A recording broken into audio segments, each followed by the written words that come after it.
Fala, meus queridos alunos, sejam bem-vindos aqui ao espaço, né? Professor Paulo Henrique Netinho. A gente vai começar a conversar hoje sobre um assunto que aparece bastante em concursos, né? Espero que vocês curtam a ideia. Lembrando, eu não sou youtuber, tá? Longe disso, esquece-se. Eu não tenho aquela malemolência, né? Como os nossos companheiros, alguns companheiros meus aqui têm no YouTube. Eu sou apenas um professor compartilhando conhecimentos, tá? E assim a gente vai começar a trabalhar hoje um assunto muito importante de geopolítica. Então, se fosse você, ficava bem ligado aí no assunto, porque é um assunto muito importante, tá, pessoal? Então vamos falar de Guerra Fria e vamos falar sobre os aspectos mais importantes.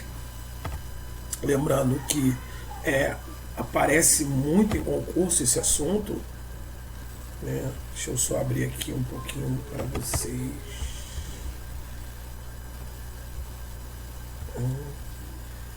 Saiu agora.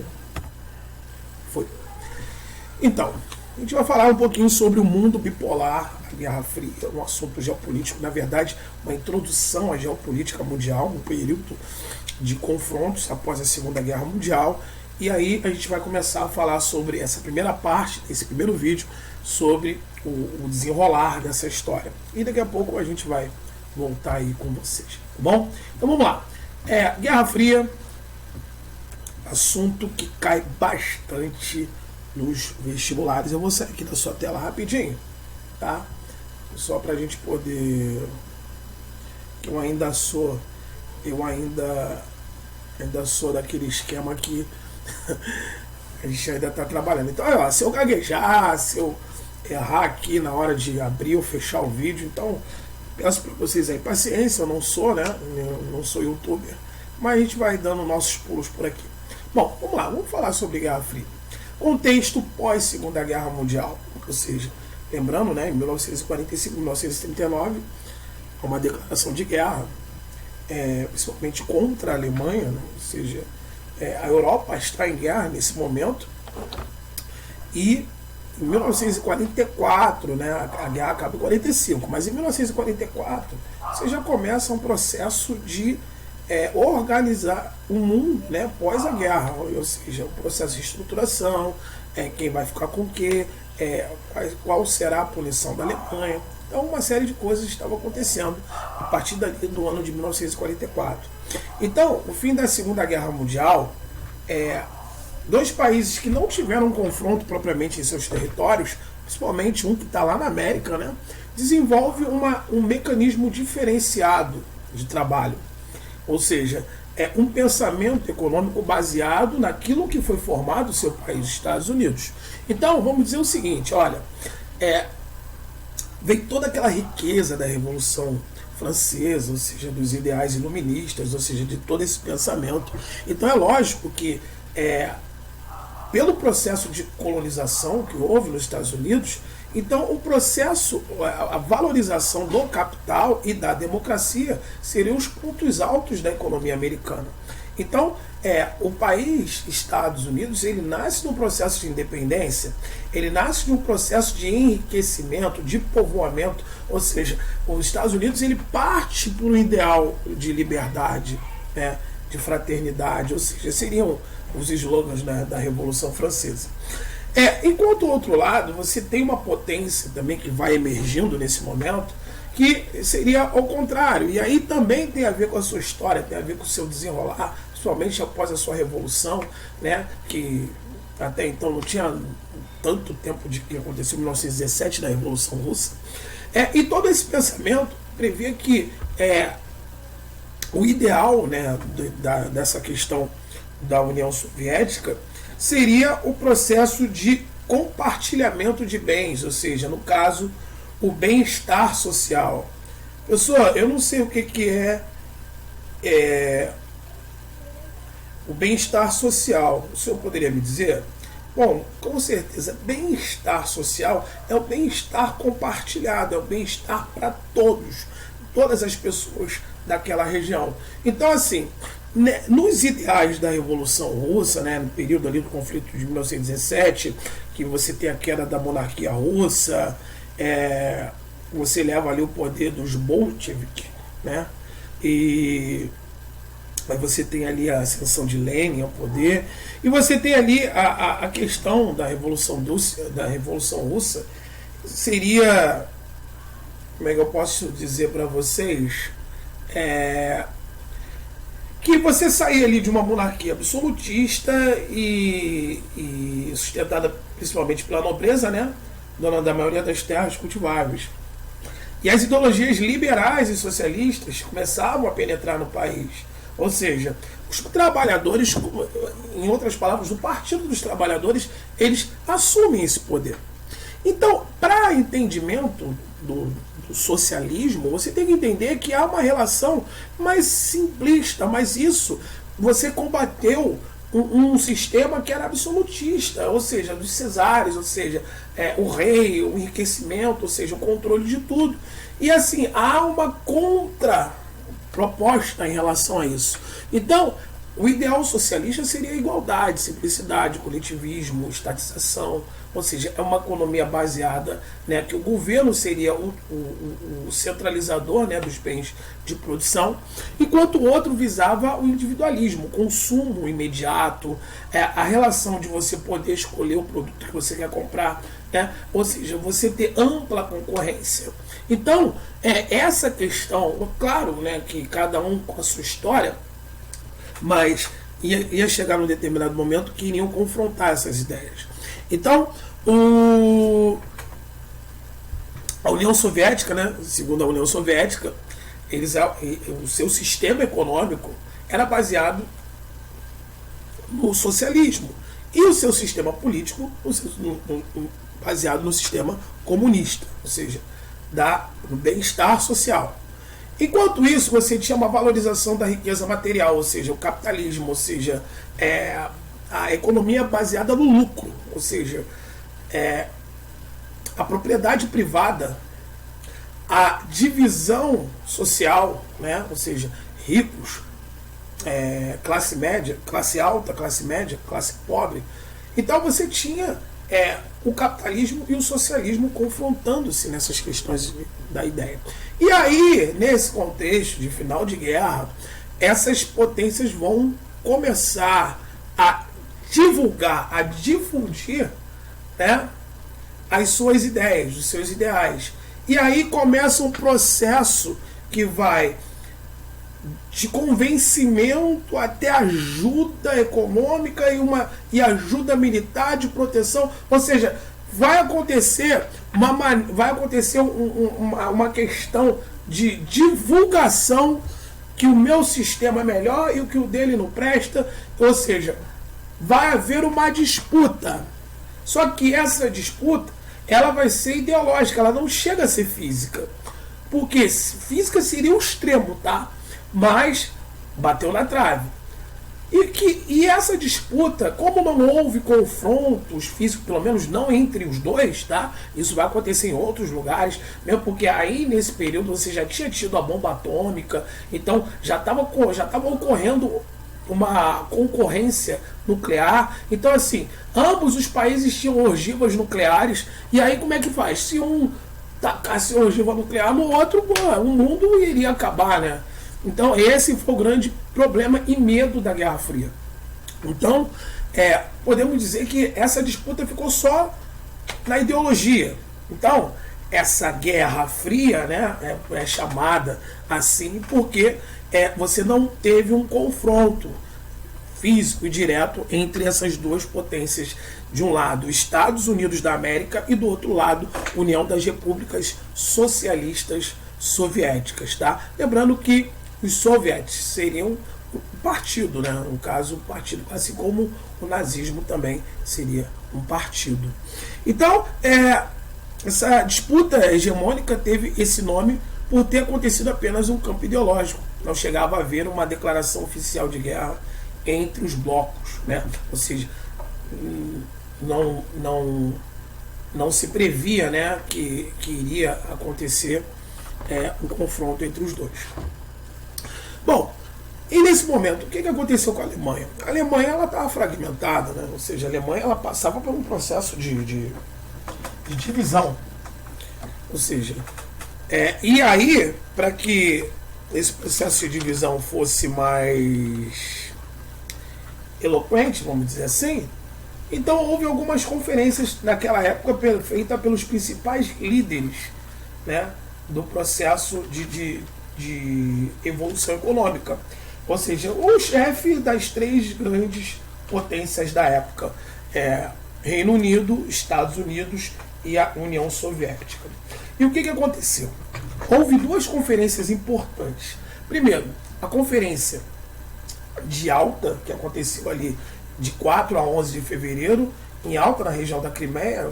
Em 2013, essa região da Crimeia, né, ela volta, né, a ênfase, porque é palco de novos conflitos, mas nesse momento aí estava recebendo a conferência de Alta. E o que aconteceu ali nessa conferência de Alta?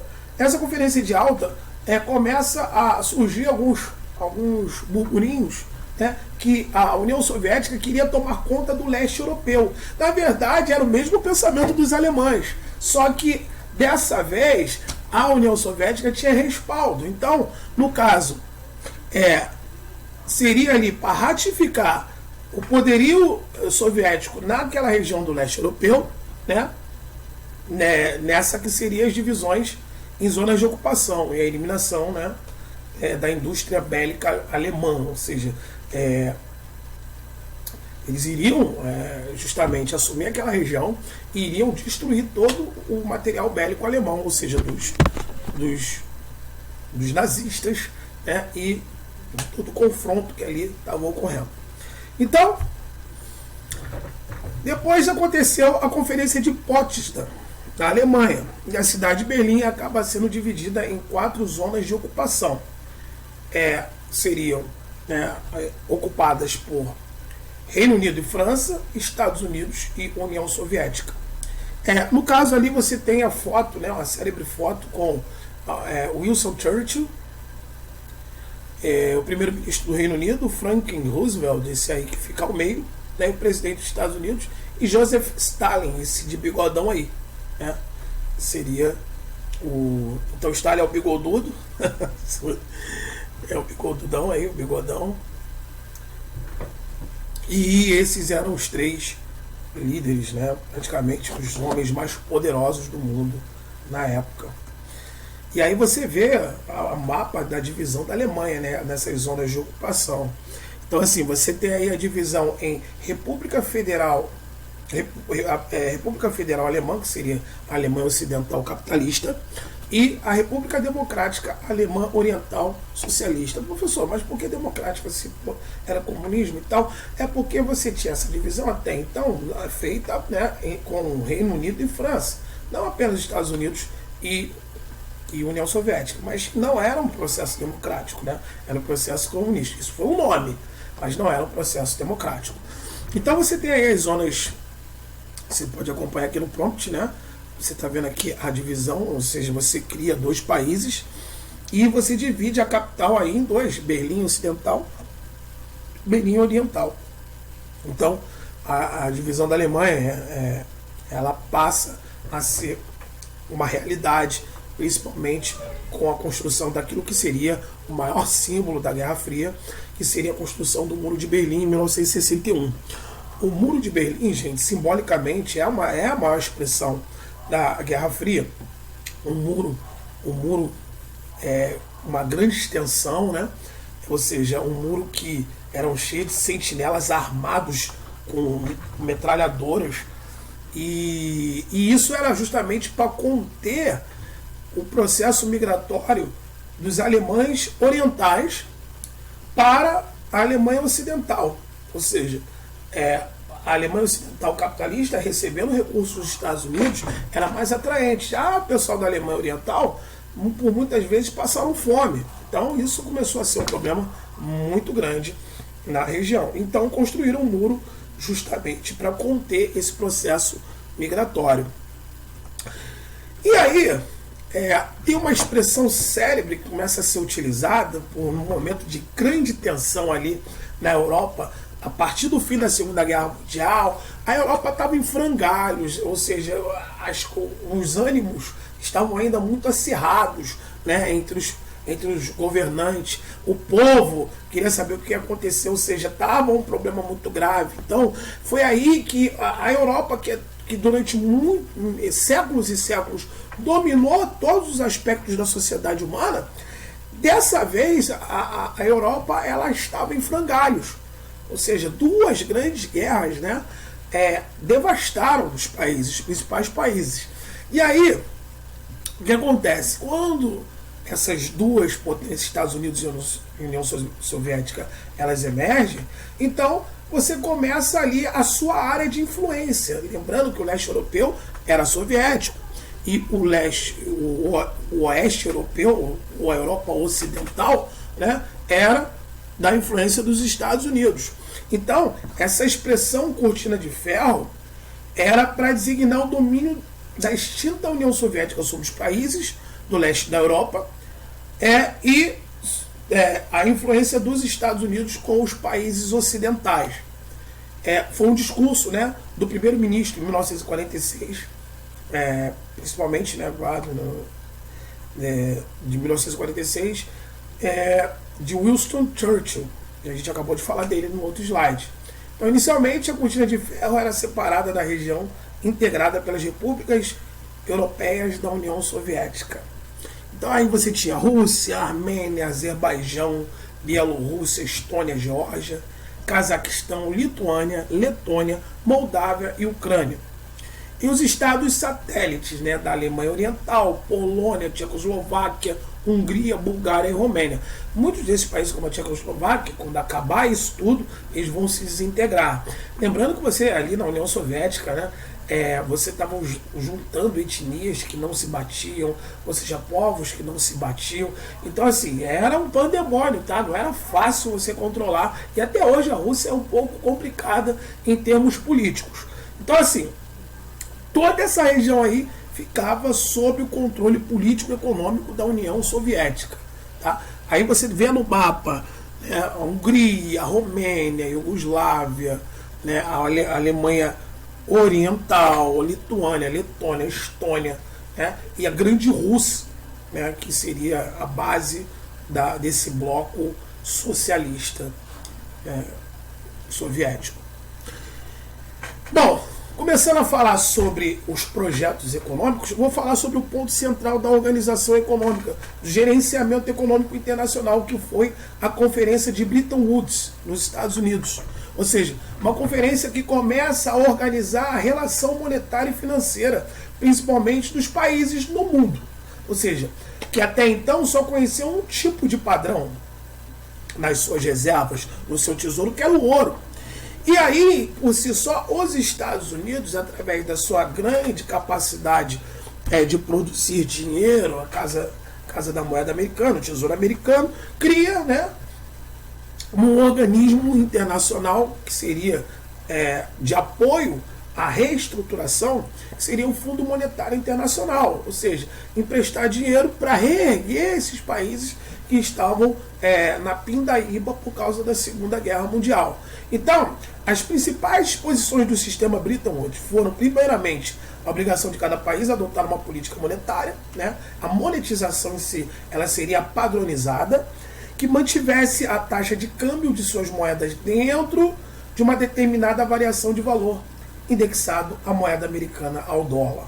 E isso, gente, esse padrão dólar-ouro foi que começou a colocar os Estados Unidos como o país de maior PIB e aí sim o país hegemônico do mundo. Ou seja, é o maior PIB com 17 trilhões de dólares atualmente. Só para você ter uma ideia, o segundo colocado, que é a China, tem 8 trilhões de dólares. Então você tem o dobro, ainda os Estados Unidos tem o dobro do que a China tem. E lembrando que chega um momento que o país não cresce mais. Quer dizer, cresce, mas não na mesma proporção daquilo que começa no processo de reestruturação. Os Estados Unidos ele chegou no ápice em vários aspectos, tá?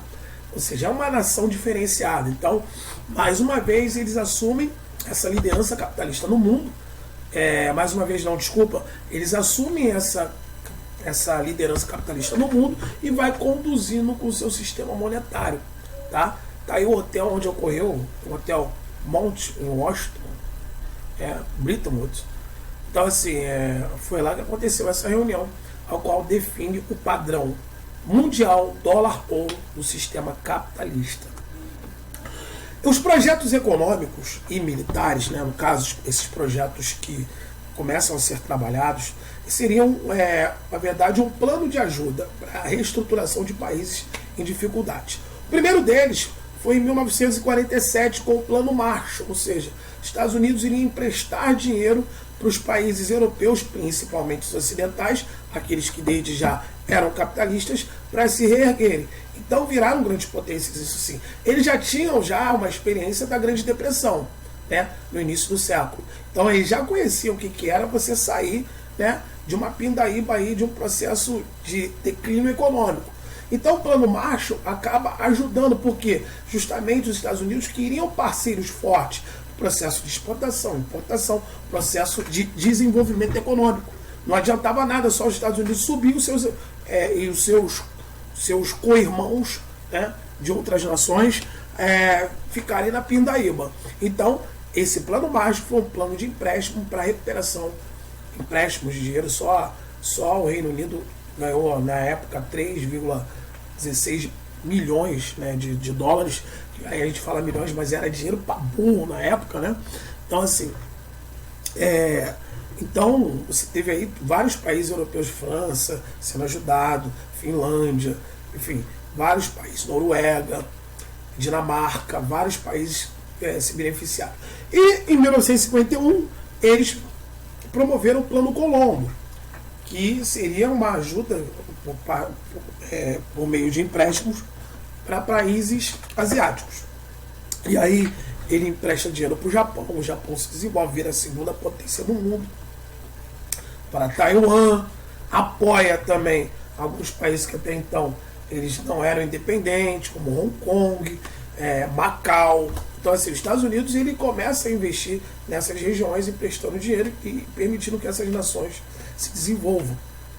Do outro lado, veio uma resposta dos soviéticos, que seriam a criação, em 1949, do Comecon, garantindo o auxílio mútuo entre os países socialistas.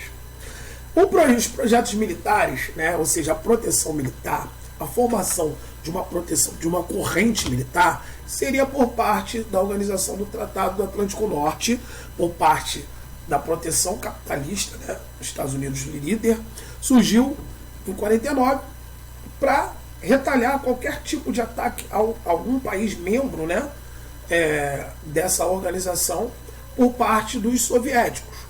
Então, assim, os soviéticos eles não iriam entrar numa com eles porque sabiam que estavam protegidos. E o nome dessa organização era OTAN, que existe até hoje.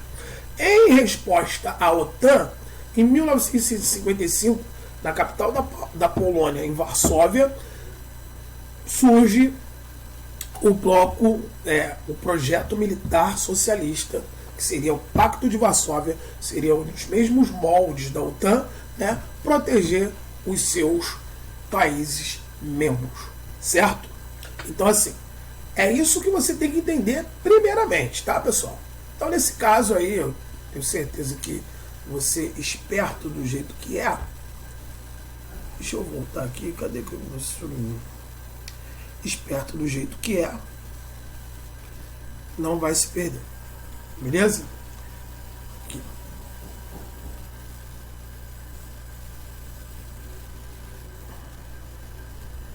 Aqui, nossa. Ih, rapaz. Beleza. Bom, para finalizar essa parte aqui, que seja interessante para você, lógico que a gente vai voltar com muito mais aulas para vocês. Então, assim, corrida armamentista espacial. Entre as décadas de 50 e 60, houve um período denominado corrida armamentista. O que é a corrida armamentista, Netinho? Explica. Gente, investimento em material bélico. Então, assim, ambos os países entendiam que com esses projetos militares, eles deveriam se reforçar cada vez mais no aspecto bélico. Então, assim, daí, gente, começou a surgir várias armas em todo o mundo.